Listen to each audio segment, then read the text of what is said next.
Uhayyikum jami'an bitahiyyatil Islam tahiyyatan mubarakatan min indillah. Assalamualaikum warahmatullahi wabarakatuh. Ila hadrati sayyidina wa habibina wa syafi'ina Muhammadin sallallahu alaihi wasallam wa ila arwahi abaihi wa ikhwanihi minal anbiya'i wal mursalin. Salawatullahi wassalamuhu alaihi wa alaihim ajma'in wa ala ali kulli wassahabati wal qarabati wat tabi'in wa tabi'it tabi'in bi ihsanin ila yaumiddin. Wa ila arwahi walidina wa muallimina wa dhawil hukuki alaina ajma'in. Wa khususan ila hadrati al-alim al-alamah al-syaikh Abu Abdullah Husain Nasir bin Muhammad Taib al-Mas'udi al-Banjari syai'ulillahi lahumul Fatihah.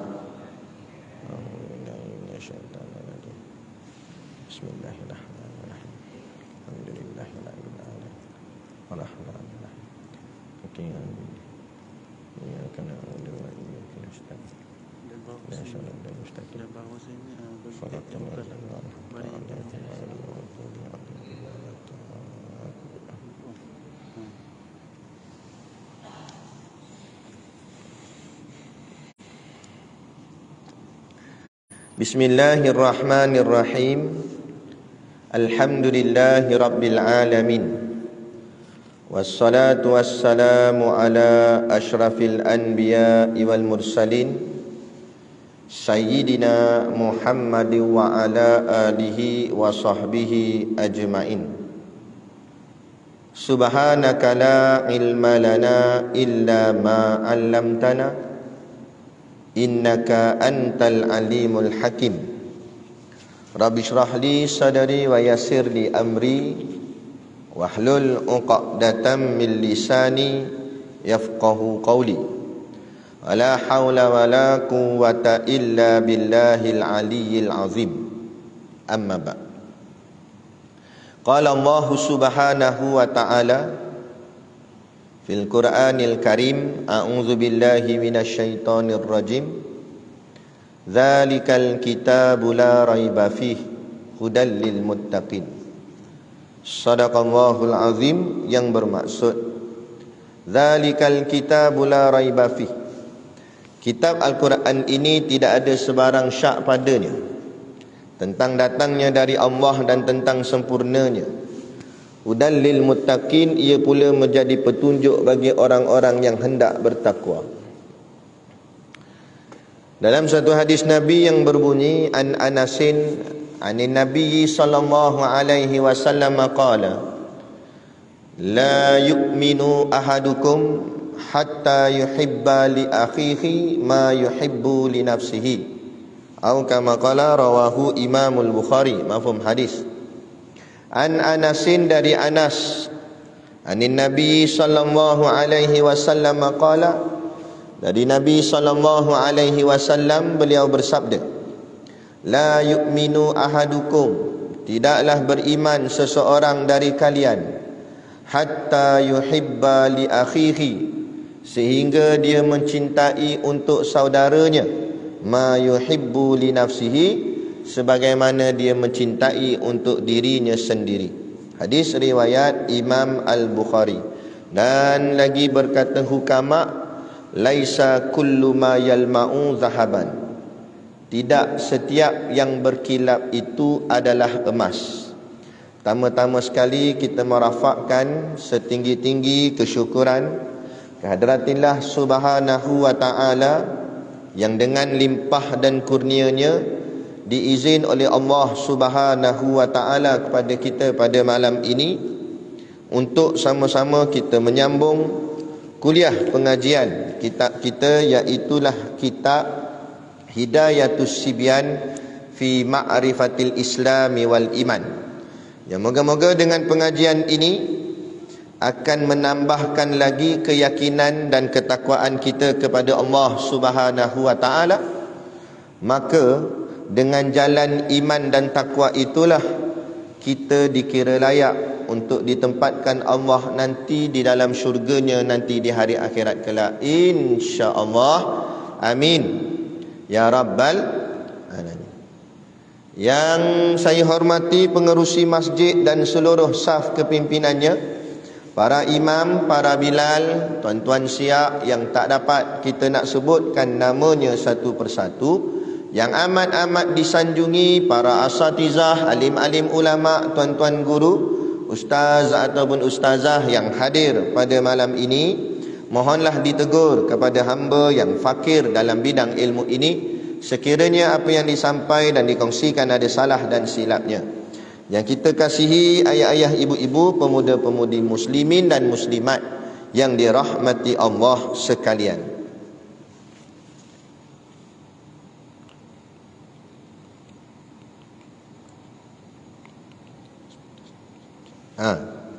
Kita sambung kitab kita ni, kitab Jawi Lama, muka surat 3, 16 baris daripada bawah tu 16.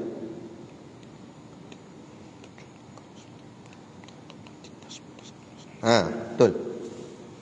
16 baris daripada bawah. Jenuh jera. Di tengah-tengah. Muka surat 3. Saya baca dulu nak. Qala al-muallifu rahimahullahu ta'ala wa nafa'ana wa iyyakum bi ulumihi fid daraini amin ya rabbal alamin. Kata pengarang kitab, dan bahawasanya wajib atas tiap-tiap mukallaf pada syarak mengetahui segala sifat yang wajib bagi Allah Ta'ala dan segala sifat yang mustahil atasnya dan segala sifat yang harus padanya, dan demikian lagi segala sifat yang ta'aluk bagi zat sekalian Rasul alaihimus salatu wassalam, dan bahawasanya segala sifat yang wajib bagi Allah Ta'ala, yang wajib atas tiap-tiap mukallaf mengetahui akan dia dengan tafsilnya, itu 20 sifat jua. Pertamanya wujud, artinya ada Allah Ta'ala, mustahil ia adam, artinya tiada. Bermula makna wujud itu satu sifat yang sabit bagi zat selama-lama ada zat, padahal tiada dikarenakan dia dengan satu sifat yang lain. Dalilnya firman Allah Ta'ala, Allahul ladzi khalaqas samawati wal ard. Artinya bermula Allah Ta'ala ialah yang menjadikan 7 petala langit dan bumi. Dan lagi firman-Nya, afillahi syakkun, artinya adakah syak pada wujud Allah, yakni tiada syak seseorang pada wujud Allah Ta'ala. Betul kan kat situ kan? Betul. Betul aja lah. Tak betul pun betul lah. Baik. Kita sambung ni, mula kita nak masuk ni pengajian namanya sifat 20. Inilah yang dipegang daripada dulu lagi. Tok-tok kita, nenek-nenek moyang kita apa semua ni lah dia. Inilah akidah yang sebenar. Inilah akidah yang disebut sebagai akidah ahli sunnah wal jamaah. Ini dia. Kadang kita ni ngaku-ngaku aja. Kamu akidah benda ni ahli sunnah wal jamaah. Dan ahli sunnah wal jamaah tu berdiri? Tak tahu. Sifat 20 tu berdiri? Tak tahu. Jadi sifat 20 itulah pegangan akidah ahli sunnah wal jamaah. Ada satu lagi yang tersebar juga dalam negara kita, yang saya kena sebut juga, iaitu pahaman akidah tauhid 3 nama dia. Nama pahaman tu ataupun nama ilmu tu Nama dia Tauhid 3. Orang panggil Tauhid 3. Tauhid 3 ni apa dia? Dia ada 3 tauhid dia, iaitu Tauhid Uluhiyah, Tauhid Rububiyah, Tauhid Asma' wa Sifat. Itu dipanggil Tauhid 3. Tauhid 3 bukan daripada ahli sunnah wal jamaah. Tauhid 3 ni, siapa yang bawa dia ni? Itulah namanya Wahabi. Okey? Yang orang kita selalu kadang-kadang duk dengar dalam telefon kita tu, ada ustaz-ustaz bicara tentang masalah Wahabi. Inilah dia Wahabi. Tauhid 3 tu. Dia berpegang pada Tauhid 3 tu. Walaupun begitu, ulama kita ahli sunnah wal jamaah tidaklah terus menerus menolak terus Tauhid 3 tu. Taklah sampai anti segala-galanya, tidak. Cumanya bergantung atas cara menjelaskannya. Tauhid 3 tu macam mana cara menghuraikannya tu. Kalau cara huraiannya sama seperti mana cara huraian kita faham dalam kita duk mengaji sifat 20, maka cara huraian itu diterima pakai. Tetapi kalau cara huraiannya bercanggah, maka kita tolak. Kita tolak. Kerana bagi mereka, ada yang mereka mengatakan orang kafir jahiliah zaman Nabi dulu tu, Abu Jahal, Abu Lahab, semua tu seangkatan dengannya, mereka ini dari segi tauhid uluhiyah memang kafir, tidaklah menyembah Allah. Tapi dari sudut tauhid rububiyah dia, situ kita tak sama dengan dia. Lepas tu yang tu kita tak setuju.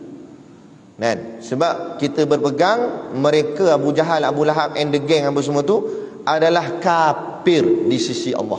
Bila kafir ni tak ada iman walaupun sedikit.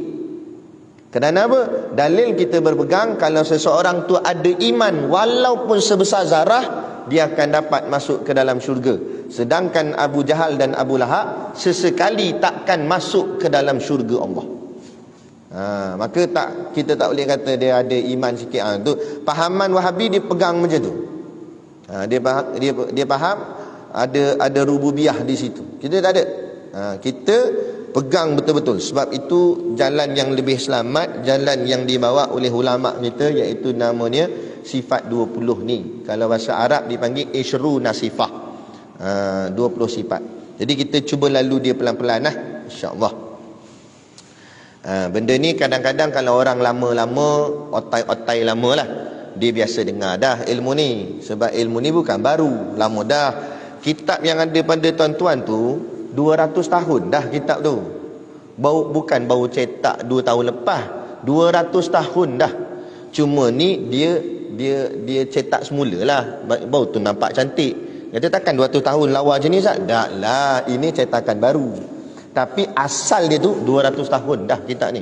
Inilah kitab yang dimengajikan oleh tok-tok kita dulu. Bukan baru kita ni, tok-tok kita dulu ngaji kitab ni. Hidatus Sibyan, Minhajul Abidin, tu dipanggil kitab-kitab turas, kitab-kitab kuning orang panggil dulu, kitab-kitab lama. Jadi kita ni zaman lah ni kita hidupkan balik. Kita hidupkan balik. Supaya apa? Macam mana kuatnya iman orang zaman dahulu, moga-moga kita jadi begitu juga. Orang zaman dulu takluk dengan British, takluk dengan Belanda, kan? Takluk dengan Jepun, takluk dengan Portugis. Tu kafir Allah hantar tu. Tapi mereka tak ikut si kafir. Kita ni bukannya datang daripada Mak Saleh tu, kafir kecil je. Tu pun dah terikut dah. Sebab apa? Lemahnya iman kita. Jadi ni kita bawa balik ni supaya jadi kuat balik. Pegangan, kefahaman dan akidah kita tu kemah. Okey? Baik. Balik masuk dalam kitab kita ni. Qala al-muallif, kata pengarang kitab, dan bahwasanya, bahwasa tu maknanya sesungguhnya, wajib atas tiap-tiap mukallaf. Wajib di sini dengan makna wajib pada syaraknya. Maknanya setiap yang dinamakan mukallaf itu wajib ke atas dia. Makna wajib apa dia? Ma yuthabu ala fa'iluhu wa yu'aqabu ala tarikuhu. Buat dapat pahala, tak buat dapat dosa.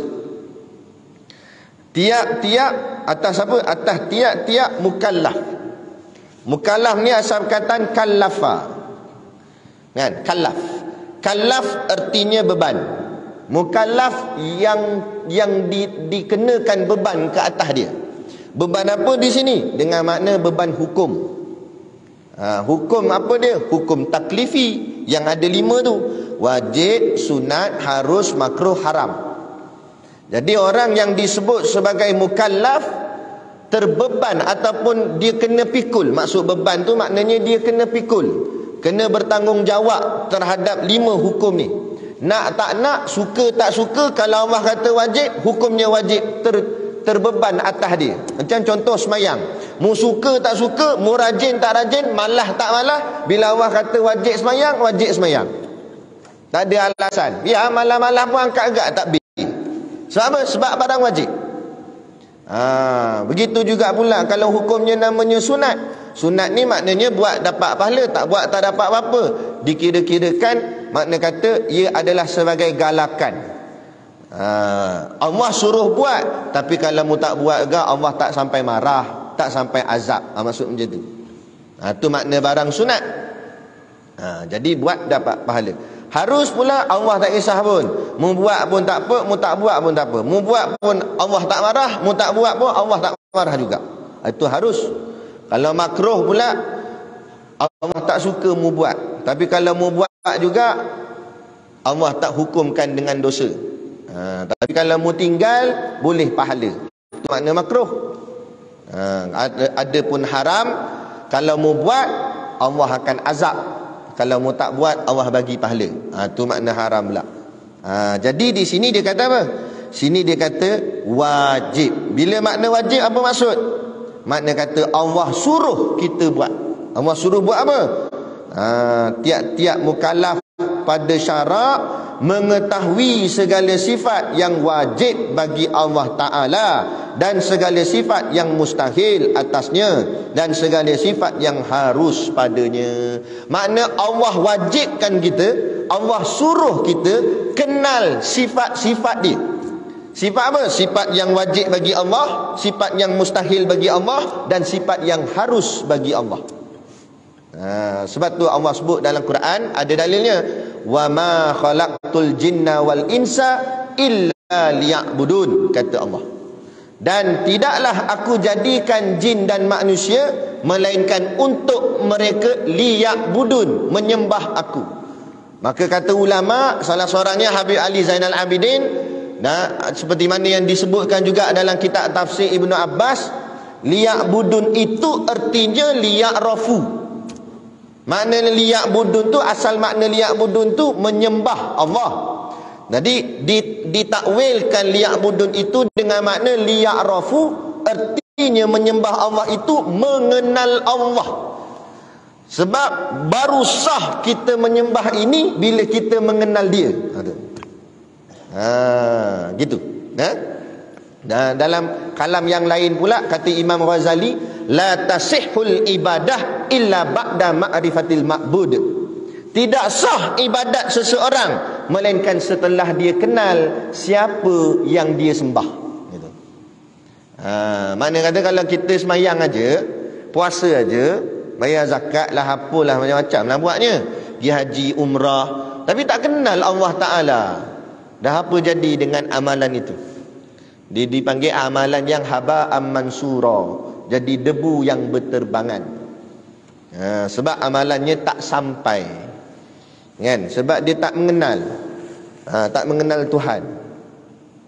Orang tak kenal Allah ni jahat. Tahu, jahat. Dan dosa pula bukan kecil, besar, kan? Matinya mati fasik. Mati fasik ni sama taraf dengan orang mati berzina. Apa pula orang tak kenal Allah jadi jahat pula? Memang jahat lah. Sebab dunia dia boleh kenal. Kenapa Tuhan yang cipta dunia dia tak kenal? Tak jahat lagi. Dunia ni habis dia kenal. Kalau geng nelayan punya style. Nah, dia tahu kalau laut gini, dalam ni kan apa? Tahu. Makna kenal sungguh bab dunia ni kira pakar. Kalau bahagian pomen, style pomen pula. Motor masuk bengkel ketak. Dia kata, ni tahu dah. Ni ada masalah pelak ni. Dia kata, punya nak kata terrornya dalam bab dunia dia tu. Ada salah ke dia? Tak salah. Tapi kalau dunia mu boleh kenal, kenapa yang cipta dunia mu tak kenal? Situ salah. Gitu. Bukan salah kita mahir dalam bab dunia. Baguslah alim. Pandai masak, pandai betulkan enjin. Bagus. Tapi jangan pandai dunia saja nu, yang cipta dunia tu. Tu sabit kalau orang yang tak kenal Allah itu dikira orang tu jahat dah pada Allah, derhaka dah pada Allah. Sebab bahagian dunia Allah bagi, mu sanjung sangat, ambil sangat. Tapi bahagian Tuhan mu tak kenal dia, jahat dah lah tu. Ada kita sama ke? Kalau kita tak kenal Perdana Menteri ke-10, jahat dah sebagai rakyatnya. Betul? Betul tak ni? Tak kenal pemimpin, tak kenal agung, jadi rakyat kot mana gitu. Contoh macam itulah. Bukan nak kempen, tapi nak cerita perhubungan. Tapi tu baru setaraf manusia dengan manusia. Ini lebih pada tu. Sebab ini Tuhan dengan makhluk. Lebih pada tu lagi. Kan? Kalau contoh kita kerja pejabat, tak kenal bos. Kan? Bos kata apa punya pekerja, gaji ambil tiap-tiap bulan. Majikan ketua bos tak kenal. Tapi tak adalah jadi macam orang cakap apa teruk sangat, sebab sama-sama manusia je pun.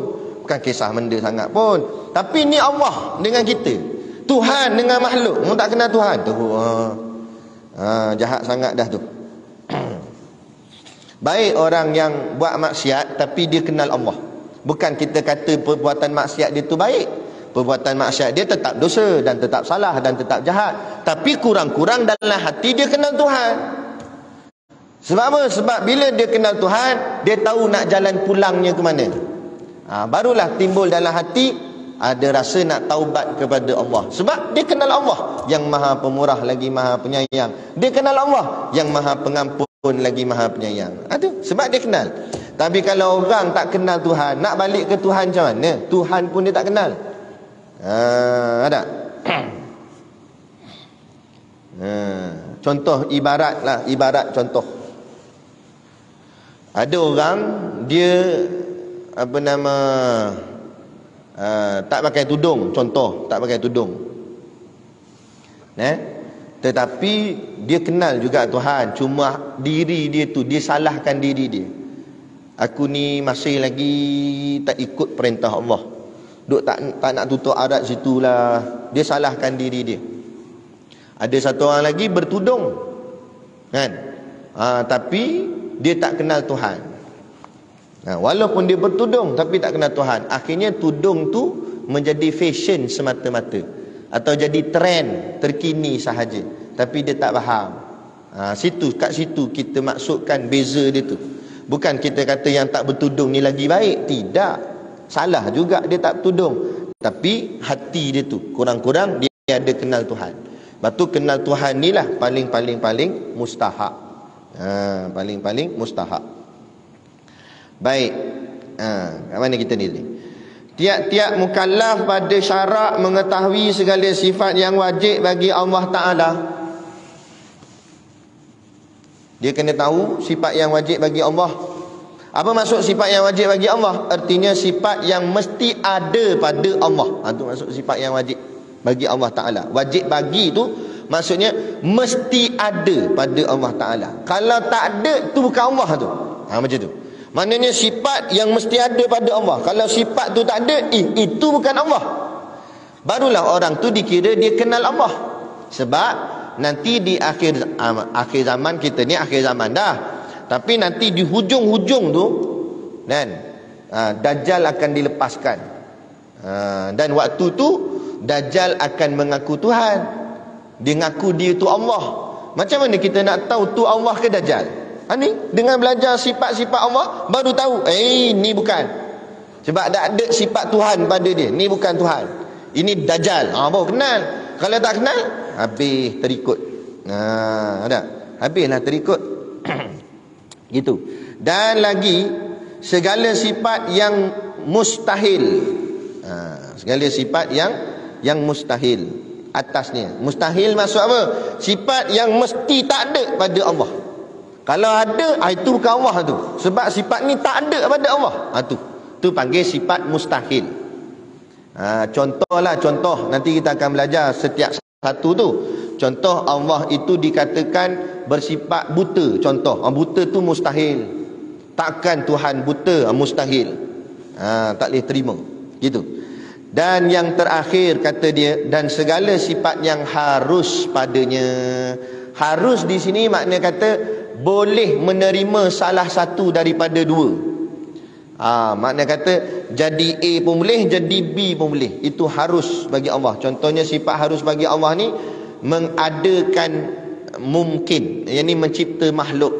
Allah nak cipta makhluk ni pun boleh, Allah tak nak cipta makhluk pun boleh. Maksudnya tu. Nanti kita akan belajar lebih detail lah, lebih dalam pada bahagian dia. Dan demikian lagi segala sifat yang ta'aluk bagi zat sekalian Rasul alaihi wassalatu wassalam. Begitu juga tak sah hanya mengenal Allah tapi tak mengenal Rasul, tak sah. Malah imannya itu tidak sah dan tak sempurna. Sebab apa? Sebab mengesahkan iman seseorang itu dengan dua syahadah yang disebut sebagai syahadatain.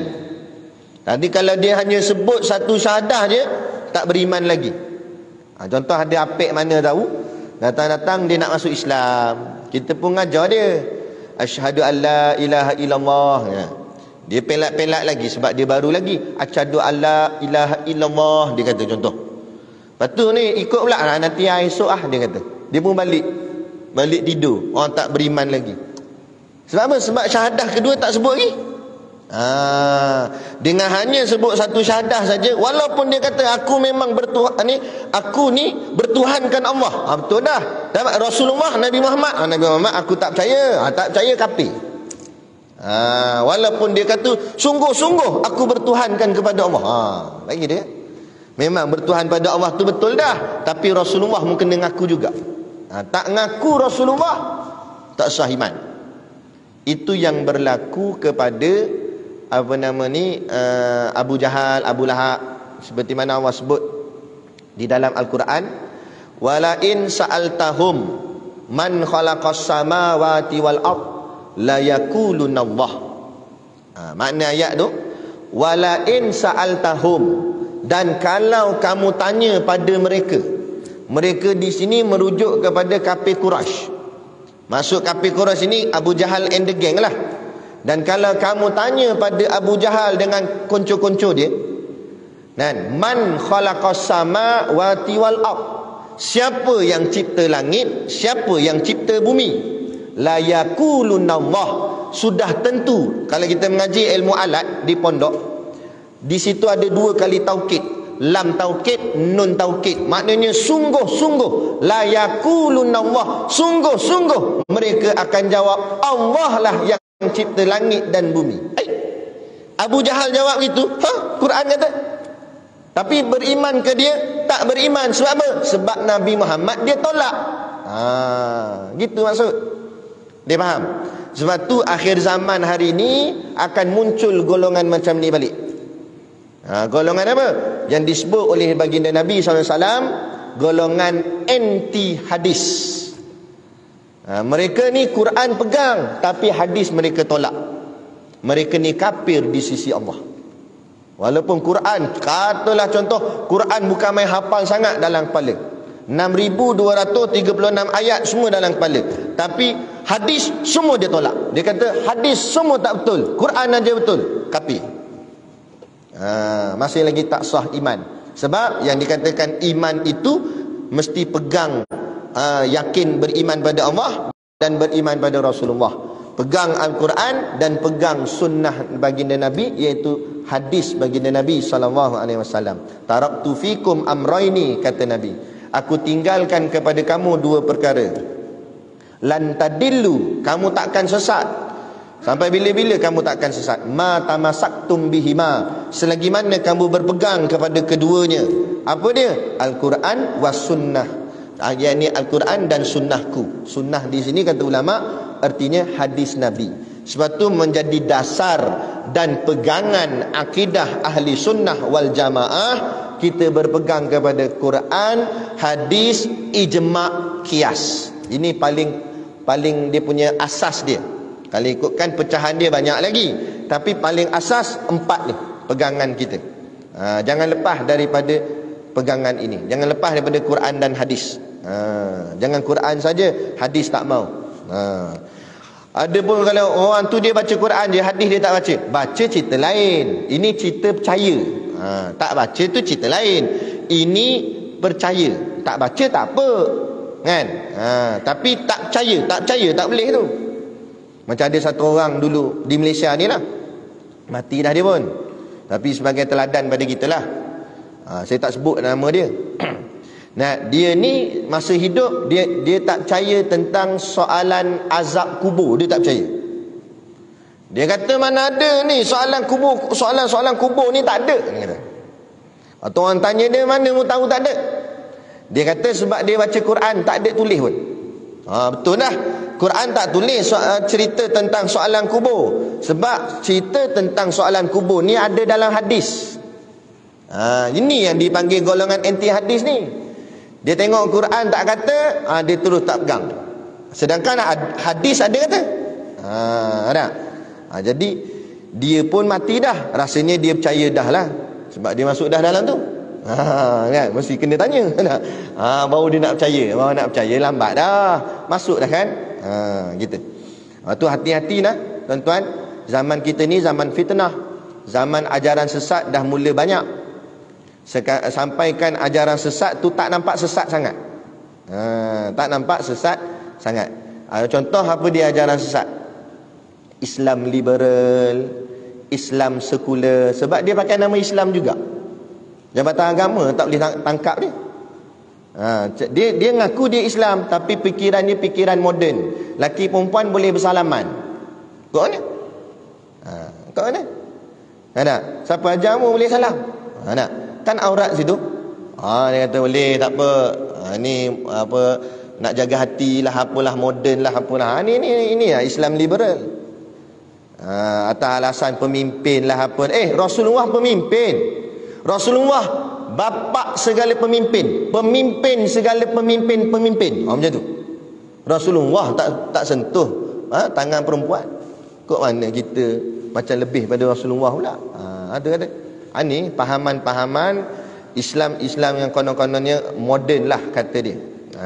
Satu lagi dekat Malaysia ni kita ada satu lagi nama dia Sister in Islam. Nama macam sedap. Sister in Islam. Tudung tak pakai. Sister in Islam, benda gitu. Ni jaga. Ini semua benda-benda yang mengarut, yang boleh menyesatkan kita. Maka hati-hati. Dan dia berleluasa di dalam kehidupan kita. Maka berhati-hatilah. Zaman kita ni zaman fitnah. Maka jaga-jaga. Okey, baik. Jadi tak cukup kena belajar kenal sifat Allah, kita kena belajar juga mengenal sifat-sifat Rasul. Dan demikian lagi segala sifat yang ta'aluk bagi zat sekalian rusul. Dibaca dengan bacaan rusul, bukan rasul. Sebab apa? Sebab rusul tu maknanya rasul-rasul, jamak. Kalau rasul seorang je, rusul, rasul-rasul. Rusul alaihimus salatu wassalam. Maknanya kita kena belajar kenal sifat Rasul ni bukan sifat Nabi Muhammad seorang, tapi mengenal semua Rasul-Rasul Allah. Semua Rasul-Rasul Allah. Iaitu seramai berapa Rasul Allah? 313 orang. Tapi yang wajib kita kena kenal dan pegang sungguh-sungguh itu 25 orang. Tetapi secara keseluruhan sebenarnya 313. Tapi kita nak ngapal 313 tu ramai sangat, kita pun tak tahu. Jadi cukup sekadar 25 orang tu kita tahu namanya. Sebab apa? Sebab 25 orang Rasul itu ada disebut di dalam Al-Quran. Gitu. Okey. Kena kenal segala sifat Rasul alaihi wassalatu wassalam. Baik. Jadi gini, dia ada matematik dia. Sifat Allah ada berapa? Sifat yang wajib. Sifat yang wajib bagi Allah ada 20. Lepas tu kita panggil dia sifat 20. Lepas tu lawan dia mustahil. Sifat yang mustahil bagi Allah 20 pula. Jadi 20 20. Dah jadi 40. Kemudian sifat yang harus bagi Allah 1. 20 campur 20 campur 1. Jumlahnya jadi 41. 41 ni kata ulama, dia terkandung di dalam kalimah la ilaha illallah. Aduh. Jadi kalau kamu nak faham apa tu la ilaha illallah, kena faham 41 sifat. Baru kamu faham kalimah la ilaha illallah. Itu. Barulah jadi cahaya kalimah tu bila kita sebut, jadi cahaya di hati kita. Sebab kita jelas, kita faham. Kemudian pula sifat Rasul ada berapa? Sifat Rasul yang wajib ada 4. Yang mustahil pun lawan dia ada 4 juga. Yang harus 1. Jadi campurkan 4 campur 4 campur 1. Jadi 9. 9 ni pula kata ulama terkandung dalam kalimah Muhammadur Rasulullah.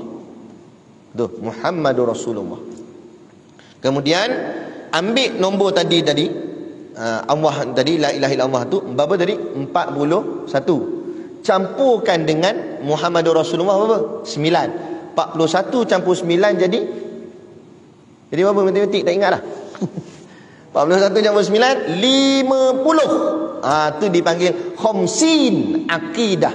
50 aqaidul iman, ataupun disebut juga 50 simpulan ikatan iman.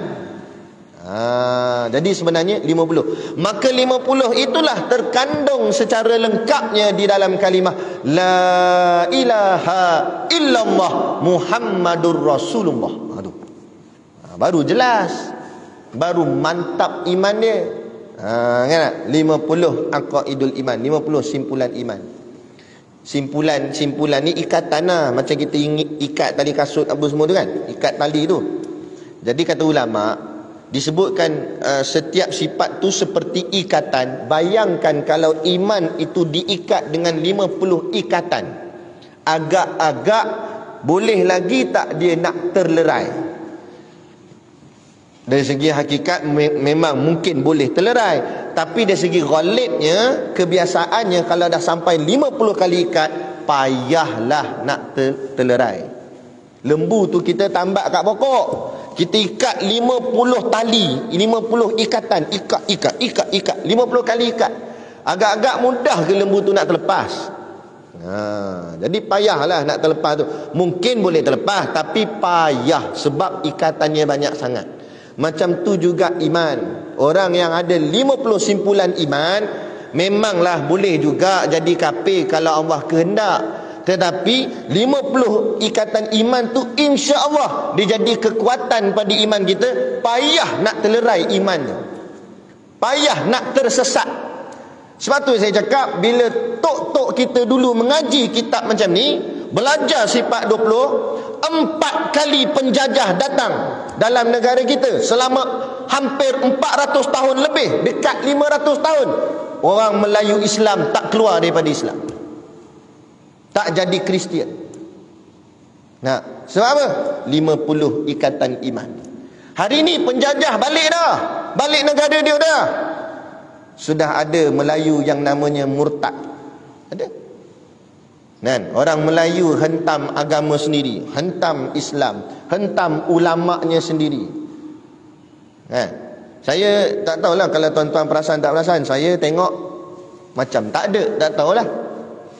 Saya tak pernah jumpa lagi gangster-gangster Hindu, jenis orang cakap apa, mabuk ke apa ni, yang macam jahat sikit lah ni, tapi dia agama Hindu. Tak pernah lagi kita dengar dia pergi pukul dia punya tok sami Hindu dia, ataupun dia pergi maki tok sami Hindu dia, ataupun dia pergi curi apa-apa ke kat dia punya kuil. Ada, saya dapat maklumat dulu, ada pegawai polis dia ditugaskan kena jaga kuil. Sebab apa kena jaga kuil? Rupa-rupanya pada mata tu ada emas. Pada mata kat patung tu ada emas. Jadi ada emas kat patung tu tak hilang. Tak curi dia. Jahat-jahat dia pun tak curi. Sebab apa? Sebab dia, ini agama jangan kacau. Jahat-jahat dia pun kata, ini agama jangan kacau. Gitu juga bahagian Buddha, Cina tak? Gangster-gangster dia pun, dia tak kacau Tok Sami dia. Dia tak kacau dia punya kuil-kuil dia apa semua. Malah kadang-kadang dia bagi donation lagi, bagi duit lagi. Kita orang Melayu Islam tabung masjid curi. Nah, ikat dawai besi ni, rantai besi ikat dengan tiang hilang. ada satu masjid tu lagi, dia beli tabung peti besi tu. Tabung tu mahal sebab jenis peti besi, jenis pakai kod kena pusing nombor baru boleh buka. Tok siap nak kira duit pun susah sebab nak kena pakai kod buka. Kita tanya berapa beli tong besi tu, 2,000 harga tong besi tu. Lah kali mereka angkat dengan tong-tong besi. Maknanya nak duit dalam tabung tak banyak mana. Ada 3-4 ringgit orang derma. Tapi tabung besi tu dia pergi ambil juga dengan 2,000 tong besi habis. Nah, nak ceritanya Allah, apa jadi gitu kan? Orang Melayu Islam jugalah yang hentam ulama'nya sendiri, tok gurunya sendiri dia hentam kan. Lepas tu kita kena sedarlah benda ni balik. Dan kita kena sedar benda ni balik. Kita kena ada rasa malu lah kepada mereka yang tak ada iman tu pun, tapi mereka boleh bersatu. Kita yang ada iman, ada Islam, tapi masih lagi bercakaran sesama sendiri. Nah, masih lagi tuding menuding, salah menyalah, jatuh menjatuh. Gitu. Sedangkan orang kafir sana boleh bersatu dia. Nah, boleh bersatu. Nah, nak naik tarafkan dia punya bahasa, nak boleh bersatu dia dalam dongzong tu untuk mengiktiraf UEC. Dalam nak menjatuhkan kita, dia boleh bersatu. Nak menjatuhkan tulisan Jawi kita. Kita tak boleh bersatu untuk pertahankan bukan setakat agama kita, bangsa kita pun susah. Nak tahan tulisan Jawi pun tak dapat. Padahal kita duduk di bumi kita sendiri. Tanah kita sendiri. Tanah keramat, tanah Melayu. Tanah tok nenek moyang kita dulu bertumpahkan darah untuk pertahankan tanah kan. Tiba-tiba mudah-mudah aja satu demi satu nak ciri-ciri ataupun keistimewaan ketuanan Melayu semakin hilang. Sedangkan mereka tok kita dululah yang pertahankan benda ni supaya anak cucu cicitnya ada pembelaan di atas tanahnya sendiri kan. Ni habis dah sikit demi sikit kan. Puncanya satu je, ada mereka yang belot di dalamnya. Itu je. Jatuh sesuah apa pun puncanya ada belotan di dalam. Sebab tu kata tok guru kami, pokok kayu dia takkan tumbang melainkan dengan kayu sendiri. Kalau semata-mata nak mengharapkan besi kapak, tak boleh tumbangkan pokok. Maka kena ambil dahan pokok tadi buat jadi ulu, ikat dengan besi kapak, baru hayun kapak. Jadi kayu potong kayu. Kayulah yang menjatuhkan kayu. Dia gitu. Nah, punca apa? Ni tadi. Soal nak keimanan dia, akidah dia tak kemah. Dia banyak bergantung harap dengan makhluk, yang lebih parah bergantung harap dengan mereka yang bukan Islam. Sedangkan kita ada Allah, kita ada Rasulullah. Ni sebab tu kita mengaji ni nak bagi perkemah balik keimanan kita ni, insya-Allah. Dan bahawasanya dia kata segala sifat yang wajib bagi Allah Ta'ala, yang wajib atas tiap-tiap mukallaf mengetahui akan dia, dengan tafsirnya itu 20 sifat jua. Jadi maksudnya sini dia kata mukallaf macam kita ni, wajib ke atas kita kena kenal sifat Allah dengan jalan tafsir itu 20 sifat. Okey, apa tu tafsir? Sebelum saya huraikan tafsir ni, kita nak bagi nampak jalan mengenal Allah ni dia ada dua jalan. Saya ulang, jalan mengenal Allah itu ada dua jalan. Dua-dua jalan ni wajib atas kita. Bukan kena pilih, tapi kena ambil dua-dua. Gitu. Yang pertama namanya jalan ijmal. Nama dia tu, nama jalan tu, jalan ijmal, ataupun ulama sebut iman mujmal. Tak kira lah, mujmal pun boleh, ijmal pun boleh. Itu satu jalan. Satu jalan lagi namanya jalan tafsil. Ini yang ada dalam kitab sebut tadi ni, jalan tafsil. Tu ijmal dan tafsil. Apa dia ijmal, apa dia tafsil? Okey, kita pergi satu-satu. Ijmal dulu. Makna jalan ijmal ialah jalan rangkuman. Jalan rangkuman maknanya keseluruhan. Dia tak spesifikkan. Dia ambil kita istilahkan, dia panggil pukul rata. Macam tu. Jadi dia ambil semua sifat yang baik-baik, semua sifat yang kesempurnaan, semua sifat yang elok-elok, semuanya pada Allah. Sehingga kan semua tu orang tanya berapa banyak, tak tahu, tak terkira lah, semua sekali. Semua sifat yang baik, semua sifat yang elok, semua sifat yang sempurna, tak kira lah, bubuhlah nama apa pun, kalau sifat tu baik, sempurna, elok, semuanya pada Allah. Itu maksud. Dan semua sifat yang tak elok, yang tak baik, kekurangan, kecacatan, kelemahan, itu semua tidak layak pada Allah. Dalam istilah Arab dinamakan sifat naqais, sifat yang kurang. Itu tidak layak pada Allah. Apa nama sifatnya? Dia tak bicara nama sifatnya. Berapa banyak sifatnya? Tak juga dibicarakan berapa bilangannya. Tapi dipukul rata. Semua yang tak elok, semua yang kekurangan, yang cacat, yang lemah, semua jangan letak pada Allah. Tidak layak pada Allah. Itu maksud. Jadi beriman cara ni dinamakan iman mujmal nama dia. Kebanyakan kita iman mujmal ni kita dah lepas. Biasalah, iman mujmal ni tak payah mengaji dalam-dalam pun retilah kan. Takkan nak kita nak kata Allah tu cacat lah apa ni, tak, mustahil. Akal kita takkan cakap gitu kan. Jadi kita pegang semua yang elok-elok pada Allah, yang tak elok tidak ada pada Allah. Kita pegang macam tu dah. Jadi itulah kesempurnaan iman mujmal namanya, ataupun iman ijmal. Itu satu jalan baru. Jalan yang kedua namanya tafsil. Tafsil ni asal kataannya faslun. Faslun maknanya kelas ataupun bahagian. Tafsil ni maknanya pengkelasan. Ataupun dengan kata lain, tafsil ni maknanya terperinci, detail. Tadi kalau ijmal tadi dia rangkum saja, dia pukul rata saja. Tapi kalau tafsil ni dia tak pukul rata, dia hurai satu-satu. Hurai satu-satu itulah terbitnya 20 sifat ni. Sifat pertama apa? Wujud. Wujud tu apa? Dihurai. Wujud ni begini. Dan apa beza wujud Allah dengan wujudnya makhluk? Habis dah hurai bab wujud, baru masuk yang kedua. Apa kedua? Kidam pula. Kidam ni apa dia? Tak. Dia punya hurai. Hurai satu-satu tu dipanggil tafsil. Dipanggil iman tafsil. Baik. Lepas tu kita tengok dalam kitab ni kata apa?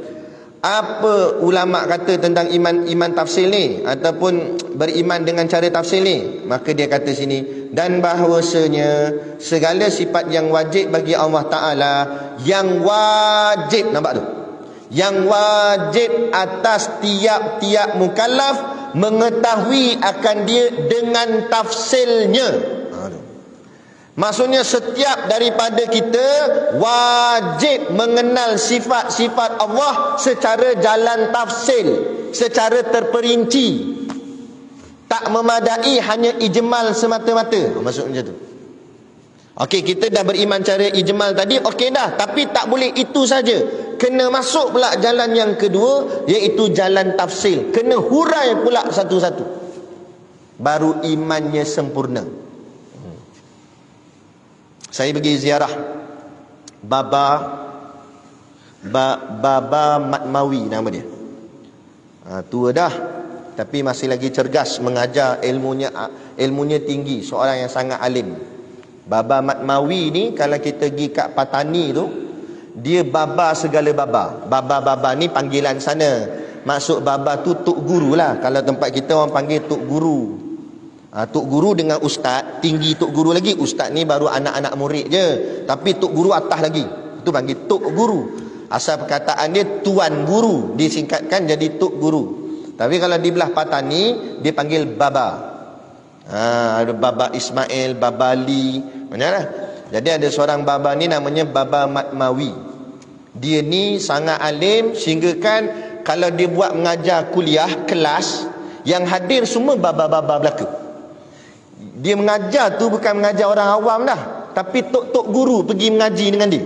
Padahal tok guru dah semua tu, tapi pergi ngaji lagi dengan dia sebab dia tok guru lagi besar. Baba Matmawi. Kalau ada kesempatan, ada duit lebih, gilah Patani ziarah tok-tok guru kita, ulama-ulama kita. Nak mereka dengan kita sama serumpun orang yang Melayu, cuma terpisah dek kerana sejarah. Thailand ambil negara dia, padahal kita dengan dia adik-beradik, sama-sama Melayu. Jadi kita pergi ziarah. Kalau ada duit lebih, gilah. Jadi masa pergi ziarah tu tanya dengan Baba Matmawi cerita. Baba Matmawi ni dia suka cerita bab akidah. Maka dia kata siapa-siapa, dia kata walaupun dia sudah mengatakan Allah tu Tuhan dia, dia kata dah Allah tu Tuhan dia, tapi dia tak mengenal sifat Allah secara terperinci, secara tafsilnya, maka belum sah imannya, dia kata.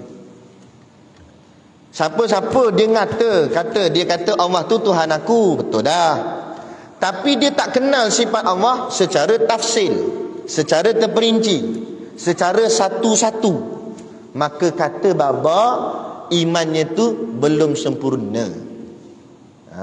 Bila belum sempurna, agak-agak kalau mati macam mana, macam tu. Jadi nak tak nak kita kena mengaji.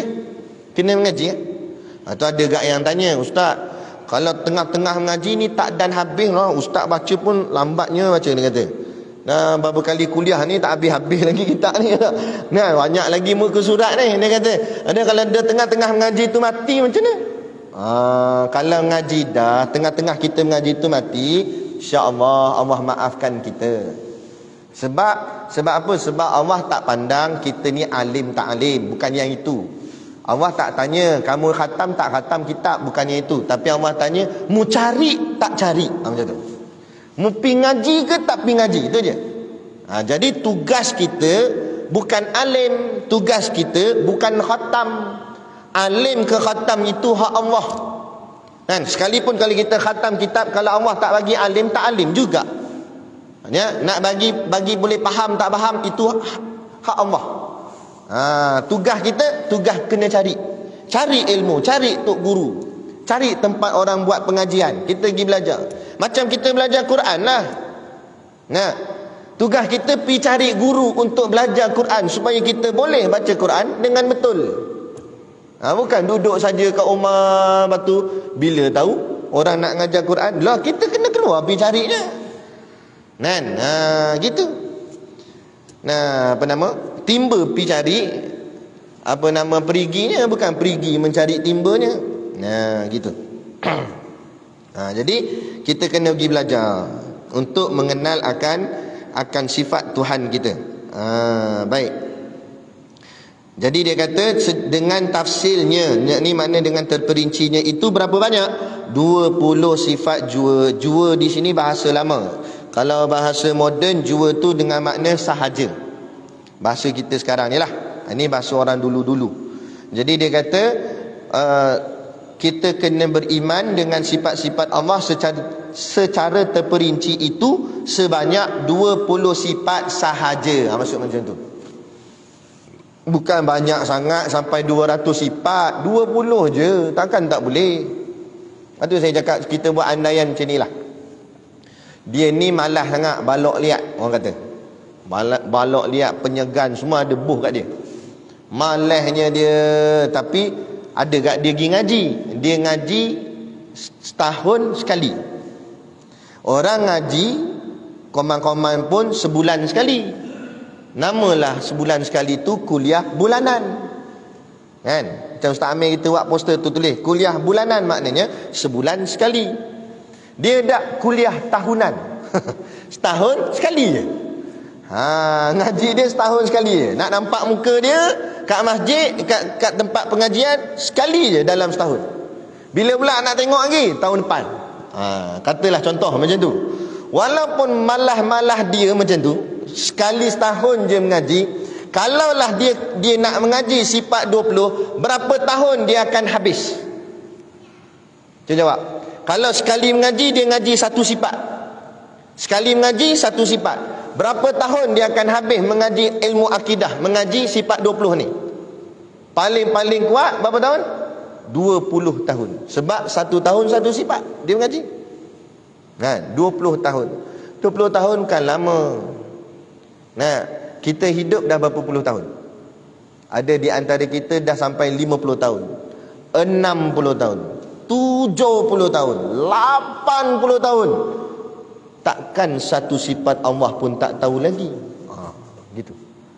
Kalau masih lagi tak tahu, tepuk dada, tanya diri kita, selama ni aku buat apa? Selama ni aku buat apa? Allah bagi aku hidup punyalah banyak. Setahun bukan sekejap.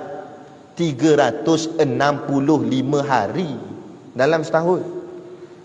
Satu hari pula ada 24 jam. Satu jam ada 60 minit. 1 minit 60 saat. Apa setiap saat tu kita buat? Sampai satu sifat Allah pun kita tak tahu. Sebab tu tadi saya sebut, orang tak kenal Tuhan ni jahat tak jahat? Jahat lah. Hidup punya lama, Tuhan dia tak kenal. Ada.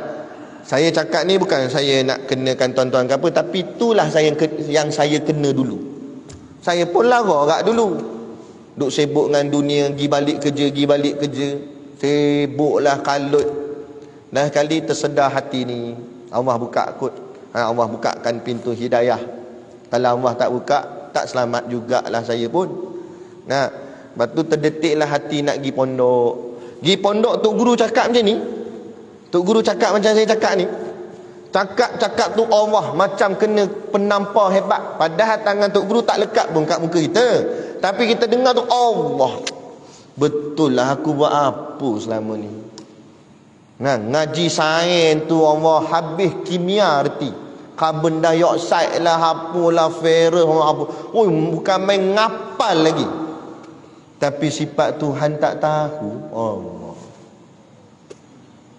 Jadi saya nak tanya, berjaya tak berjaya barat kafir laknatullah menyesatkan kita? Dia sibukkan kita dengan urusan dunia sampai kita lupa dah urusan akhirat kita. Sampai kita lupa Tuhan kita.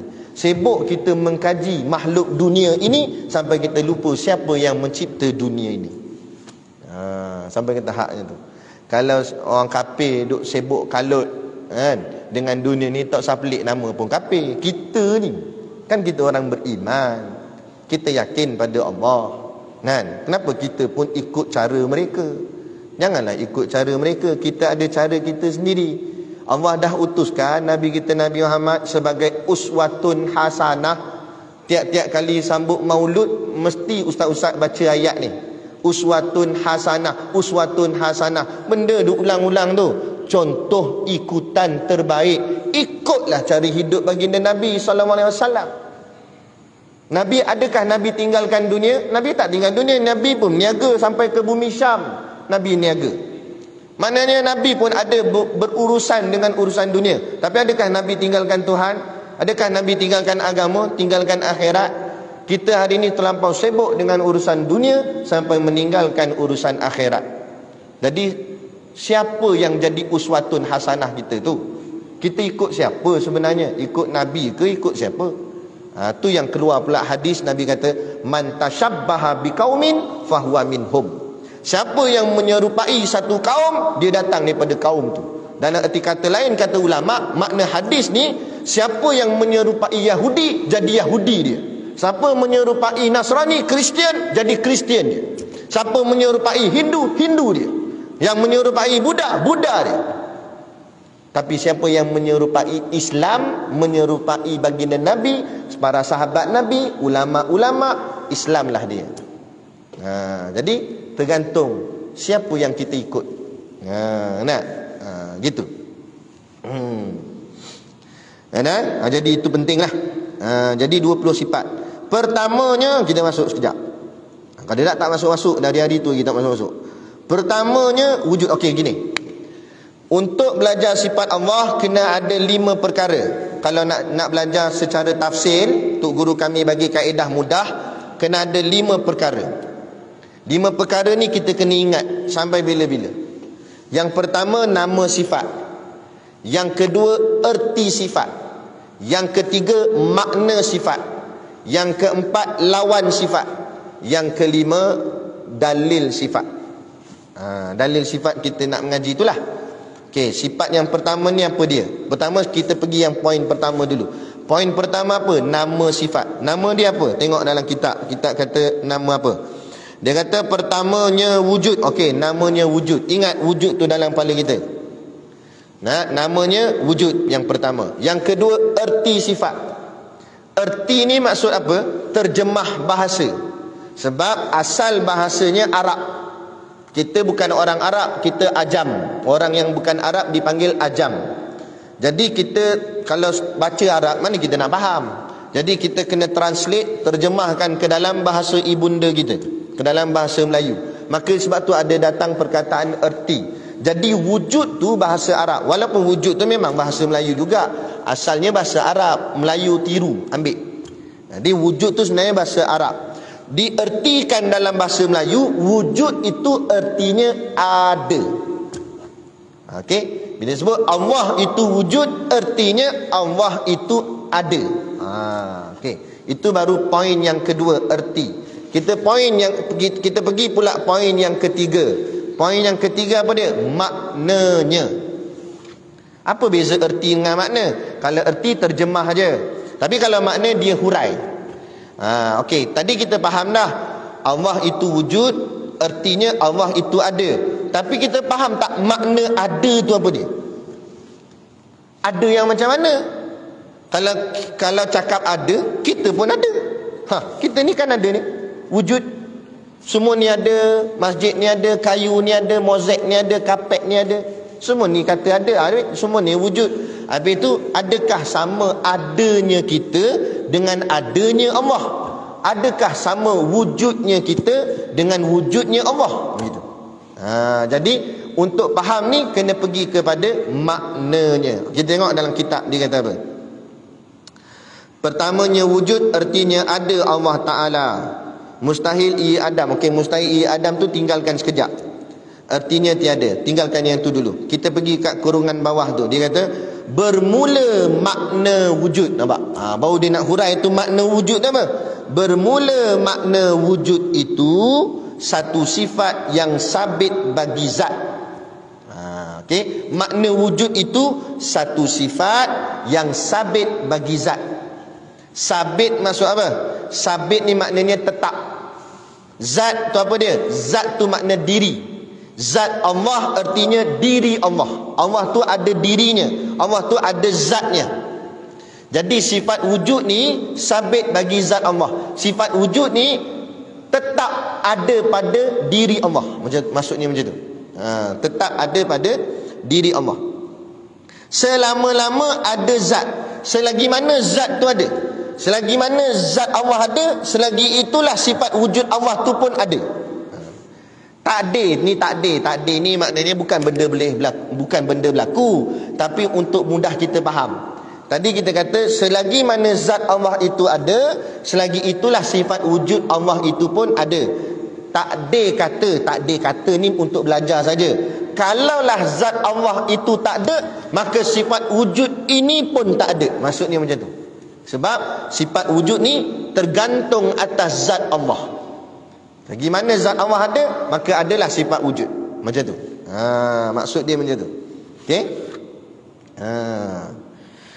Selama-lama ada zat. Padahal tiada dikarenakan dia dengan satu sifat yang lain. Maksudnya sifat wujud ni tak ada kena-mengena dengan sifat-sifat yang lain.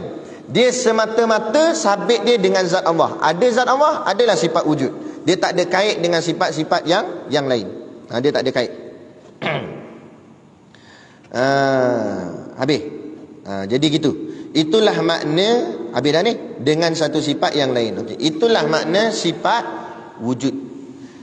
Jadi ada kalau perbincangan yang lebih halus, yang lebih dalam, kalau kita mengaji kitab-kitab tauhid yang lebih tebal, di sana ada ulama mengatakan bahawa sifat wujud ni bukanlah sebenar-benar sifat, sebab dia hanya nak menyatakan bahawa Tuhan itu ada.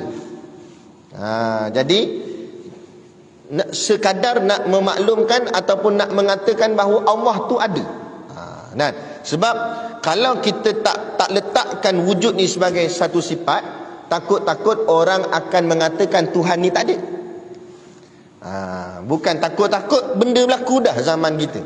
Kalau zaman kafir jahiliah tak usah pelik, nama pun jahiliah. Ni zaman kita. Apa tu Nabi kata, akhir zaman dia akan kembali macam dulu balik. Macam mana dulu zaman jahiliah, sekarang dia kembali jahiliah balik. Sekarang ada orang kata dah, Allah ni sebenarnya tak wujud pun, tapi dia perasaan kita. Ada dah orang kata gitu. Betul tak? Ada. Orang kata Tuhan ni sebenarnya tak ada, tapi Tuhan tu perasaan kita. Yang perasaan yang menguasai kita. Konon-konon dia tu falsafah sangat, kan, psikologi lah apa sangat ni. Sebab dia tak berlandaskan Quran dan hadis. Ni bahaya ni. Sebab tu saya cakap zaman ni bahaya tuan-tuan. Nampak-nampak macam tak ada apa-apa sangat, tapi kalau tak dididik lah dengan didikan agama yang betul, habis kita. Sebab yang bercakap ni bukan orang leke-leke, bukan mak rempit cakap. Kadang-kadang mak rempit tu baik lagi, kan? Bukan yang cakap macam ni bukan mak rempit. Yang bercakap macam ni profesor, doktor, tapi mereka tak berlandaskan agama. Mereka mengaji soal keduniaan tapi nak cakap soal agama. Fadallu wa adallu, Nabi kata dalam hadis, mereka tu sesat lagi menyesatkan orang. Aduh, bahaya. Ni zaman dia. Zaman dia. Tak percaya lagi lah, tengok. Yang ikut ayah pin siapa dia? Mak rempit dia ikut ayah pin. Mak rempit tak ikut ayah pin. Bukan saya nak menangkan mak rempit tu. Mak rempit kat luar kata, bagus Ustaz, bagus. Bukan nak menang mak rempit tu. Tapi nak ceritanya yang ikut ayah pin ni golongan profesional. Doktor, peguam, profesor, pensyarah. Kita ingatkan mereka ni cerdik pandai sangat dah. Tapi kenapa pergi ikut ayah pin sampai air kaki ayah pin dia minum? Sampai tahap macam tu lah, pelik sungguh lah. Nak pelik apanya, dia memang belajar tapi masuknya ilmu dunia sahaja, ilmu akhirat tak masuk. Ada. Itu sebab dipanggil jahiliah. Orang Arab zaman Nabi dulu, kafir jahiliah dulu, kafir Quraisy, zaman Abu Jahal, Abu Lahab ni, disebut zaman tu Nabi sebut sebagai zaman jahiliah. Jahiliah ni ambil daripada perkataan jahil, makna bodoh. Jahiliah ni apa dia? Bodoh, tersangat bodoh lah. Bodoh piang. Zaman tu. Kenapa Nabi kata zaman tu orang bodoh? Sedangkan kalau kita baca balik dalam sejarah, zaman tu sudah ada parlimen, tapi tak panggil parlimen lah. Dia panggil Darun Nadwah. Dia ada macam satu dewan untuk berhimpun ketua-ketua kabilah. Kalau zaman kita, dewan parlimen berhimpun ketua-ketua wakil rakyat, ahli parlimen berhimpun. Macam tu zaman tu ada dah. Cuma tak adalah lawa macam kita ni tapi adalah kot bangunan dia. Lepas tu ketua-ketua kabilah Arab akan berhimpun untuk berbincang tentang masalah kota Mekah. Maknanya politiknya sudah ada, organisasinya sudah ada, kan? Kemudian kalau nak kata mereka tu bodoh, sedangkan mereka ada pasar jual beli, dinamakan pasar Ukas. Kat situ sudah ada urusan jual beli, berdagang dan sebagainya. Takkan orang berjual beli berdagang ni dikatakan bodoh? Habis apa maksud Nabi? Nabi kata mereka ni jahiliah. Makna jahil di sini bukan bodoh soal dunia. Soal dunia tak ada masalah. Tapi makna jahil di sini, jahil tak kenal Tuhan. Maka jahiliah tu kembali di zaman kita hari ni. Orang nampak hebat dari sudut keduniaan, bisnesnya pandai, online, offline semua pandai, kan? Ekonomi naik turun, saham apa semua, nampak cerdik. Tapi hakikat dengan akhirat jauh sangat. Dengan Tuhannya sendiri tak kenal, kan? Dengan agama tak tahu. Silap kita tanya rukun sembahyang pun tak erti nak jawab. Ada. Nak ceritanya inilah zaman yang kembali semula. Maka kalau kita tak titik beratkan betul-betul pendidikan agama ni, pengajian agama ni, lebih-lebih lagi kepada anak-anak kita, Habis rosak tuan-tuan. Sebab mereka generasi yang akan datang memimpin umat ini, negara ini, bangsa ini, agama ini. Mereka itulah di masa hadapan nanti. Kan? Kalau kita sibukkan dengan didikan mereka dengan didikan dunia, agak-agak macam mana mereka nak memimpin negara pada masa akan datang esok. Nah, tu yang arak pun tak apa. Sebab apa? Sebab menguntungkan ekonomi negara. Padahal jelas dah kan arak tu haram. Bukan tak tahu, semua orang tahu. Nah, tapi dunia punya pasal, dunia lebih utama daripada akhirat. Gitu. Kan? Judi buat juga. Sebab apa? Nah, sebab menguntungkan ekonomi. Ada. Gitu. Jadi ni makna kata sifat wujud ni nak menerangkan Allah itu ada, supaya jangan kita kata Allah tu tak ada. Jangan sampai ada orang hari ni mengatakan Tuhan tak ada. Tuhan tu bayangan kita sahaja atau perasaan hati kita saja. Habis punah, habis jadi rosak agama ni. Kan? Jaga-jaga. Jaga-jaga. Lepas tu anak-anak kita sekali-sekala balik daripada kolej, universiti ke mana tu, tolong cek-cek lah sikit fahaman mereka. Untuk makluman, fahaman Syiah pun tersebar di universiti-universiti. Itu Syiah, apatah lagi Wahabi, lagi banyak. Jaga. Kan? Lepas tu benda ni Allah tak tahulah, tak tahu, susah nak kata. Zaman ni zaman yang tersangat dahsyat fitnah dia. Melainkan kita hanya menunggu ketibaan kedatangan Al-Imamu Mahdi untuk menyelamatkan umat semua. Dalam tempoh nak tunggu tu, macam-macam lah kita hadap. Fitnah demi fitnah, fitnah demi fitnah. Maka hati-hatilah, jaga-jagalah. Minta doalah pada Allah selalu jaga kita dan jaga ahli keluarga kita. Gitu dia. Baik, ada zat padahal tiada dikenakan dengan sendiri. Dan mustahil yang keempat. Jadi kita dah nama, erti, makna. Yang keempat apa dia? Yang keempat lawan dia. Lawan dia mustahil. Mustahil tu naik atas balik, ke atas jadi ni. Mustahil ia Adam. Bukan Adam. Kalau Adam tu Nabi Adam, alif. Ni Adam, ain. Adam ertinya tiada. Jadi mustahil Allah itu Adam. Dalam erti kata lain, mustahil Allah itu tak ada. Mustahil. Akal tak boleh terima mengatakan Tuhan tak ada. Merepek kata Tuhan tak ada. Macam tu. Mustahil. Tapi lah ada orang percaya kan, golongan apa nama tu? Golongan etis. Golongan etis ni tak percaya Tuhan. Dia ideologi komunis. Sebab tu kita lawan sungguh komunis ni, tuan-tuan. Bukan sebab nama dia komunis, bukan sebab dia bintang 3, tapi ideologi yang dia bawa. Apa dia bawa? Tak ada Tuhan. Itu ideologi komunis. Golongan etis. Negara Rusia antara yang terbesar. Kan? Mereka tak percaya Tuhan. Mereka percaya alam ni terjadi dengan sendirinya. Itu yang datang perkataan semula jadi. Maknanya jadi sendiri. Macam mana boleh jadi sendiri? Kan? Adakah kita masuk pangkor ni, masjid ni jadi sendiri? Lawanya masjid. Siapa buat ni? Dah dia jadi sendiri. Kawan dia kata, kita pun tengok atas bawah siang. Hang terlepas Tanjung Rambutan ke benda, kita tanya. Macam gila. Mana boleh jadi sendiri dengan ukiran, dengan mozaik kemah, apa kipah tersusun elok? Takkan jadi sendiri. Mesti ada orang buat, mesti ada orang yang tacak, mesti ada orang yang simen apa semua ni. Walaupun orang tu kita tak kenal, kita tak tahu siapa buat, tapi tengok ni kita tahu mesti ada orang buat. Ni baru masjid, dah alam sebesar-besar alam ni. Ada langit, ada pokok, ada bukit bukau, gunung ganang. Takkan jadi sendiri. Gitu. Hati-hati. Nak golongan etis, golongan tak percaya Tuhan, ideologi komunis, ni semua berleluasa sekarang ni. Hati-hatilah. Jadi pegangan agama kena kuat. Jadi mustahil Allah itu Adam, artinya tiada. Okey, habis dah yang keempat. Yang kelima, yang terakhir, nak habis dah kuliah kita ni. Yang kelima, dalil sifat. Apa tu dalil? Dalil bahasa Arab, bahasa Melayu artinya bukti. Apa bukti Allah tu ada? Macam tu, macam tu. Kita ni kena tahu juga, tuan-tuan. Manalah tahu. Kita buat himpunan wakil-wakil setiap agama. Wakil Hindu datang, wakil Buddha datang, wakil Kristian datang, wakil Yahudi datang, sampai ke wakil Islam. Dalam ramai-ramai kita yang kena pergi. Kata hampir jadi wakil kami, wakil Islam. Pergi bincang-bincang di mana Tuhan. Tajuk dia, perbincangan tu. Orang Yahudi tunjuk Tuhan dia, orang Kristian tunjuk yang kena salib tu, orang Buddha pula tunjuk tu yang duduk dekat kuil tu, kan?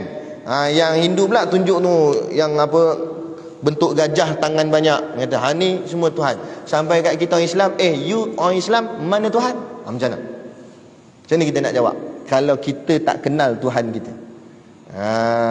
Nampak? Dia kata kami semua boleh tunjuk Tuhan kami. You punya Tuhan mana? Kalau kita tak boleh nak jawab, macam mana? Itu baru dia tanya. Kalau malaikat munkar nakir tanya dalam kubur, man rabbuka, siapa Tuhan kamu? Kalau tak kenal Tuhan nak jawab macam mana? Tu penting, kan? Jadi dalil mengatakan Tuhan itu ada, ni dalilnya. Dia ambil daripada ayat Al-Quran, firman Allah Ta'ala, Allahul ladzi khalaqas samawati wal ard. Artinya bermula Allah Ta'ala ialah yang menjadikan 7 petala langit dan bumi. Gitu. Walaupun ini orang cakap, alah ini ayat Quran memanglah Ustaz, tapi buktinya macam mana? Maksud ayat ni Allah suruh kita fikirlah. Allah yang jadikan langit dan bumi. Maksudnya kamu cuba tengok langit bumi tu siapa bagi jadi? Kamu tengok. Adakah kerajaan Malaysia bagi jadi? Adakah kerajaan Amerika bagi jadi? Macam mana dia boleh berdiri tanpa tiang, duduk ke atas tu terapung langit tu, awan. Ni bumi ni macam mana boleh jadi bumi ni? Ada tanah pula macam-macam jenis, ada tanah hitam, ada tanah coklat, ada tanah merah. Apa bagi jadi ni? Takkan dia jadi sendiri. Maka dengan berfikir gitulah kita akan nampak Allah. Walaupun kita tak melihat Allah secara zahir gini, nampak Allah depan mata, dah. Tapi dengan melihat itu yakin Allah tu ada. Macam orang lalu tepi jalan ni, dia tak nampak saya sebab saya ada dalam masjid ni, dia duduk luar. Tapi dengan dengar suara saya, dia kata ustaz ada kat dalam. Sebab apa? Suara tadi jadi dalil bagi dia. Ataupun kadang-kadang suara pun tak dengar sebab kuliah dah habis, dia pun berjalan sampai depan pintu nampak slipper. Ini slipper Ustaz Syakir ni. Slipper ini jadi dalil ustaz ada kat dalam. Orang tanya ustaz ada dalam tak? Tengok slipper ada tu. Dia kata. Jadi slipper tu jadi dalil. Sama juga kita tak tahu, kita tak pernah tengok Allah, tak nampak Allah, tapi adanya alam ini semua, adanya langit dan bumi ini semua menandakan adanya yang menciptanya. Yang mencipta itu namanya Allah. Dan kita boleh rod pada semua agama yang lain. Kamu kata ini Tuhan kamu. Yang kalau Kristian contoh, dia kena salib, ni apa yang salib dengan, macam mana dia Tuhan, dia pun kena salib. Kok mana Tuhan kena salib? Kalau dia sendiri pun kena salib, dia nak tolong kamu macam mana? Ini bukan menghina agama, tapi ini menegakkan yang hak dan menjatuhkan yang batil. Suruh dia berfikir. Sebab tu Allah sebut dalam Quran, afala taqilun, tidakkah kamu mahu berfikir? Fikirlah. Cakap dia, dengan kewarasan akal kamu fikir. Boleh terima ke? Kalau yang Hindu Buddha pula, dia ada patung tu, banyak tangan lah apa semua ni. Kita tanya mana datang patung ni? Saya beli. Beli. Tuhan boleh dibeli pula. Macam mana boleh jadi ni? Ada orang okey. Tuhan dia okey.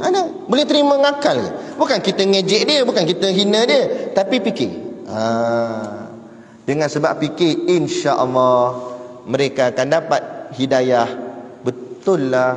Kadang hari ni orang dah mula cerdik. Sebab tu dah mula ramai orang memeluk Islam. Apa nama World Cup di Qatar tu, dengan katanya hampir berapa ratus orang dah mula masuk Islam. Sebab dia dah nampak dah sifat Islam, kebenaran Islam. Dan sebab tu kita menceritakan tentang kebenaran. Agama yang sebenar ialah agama Allah. Tuhan yang sebenar ialah Tuhan Allah.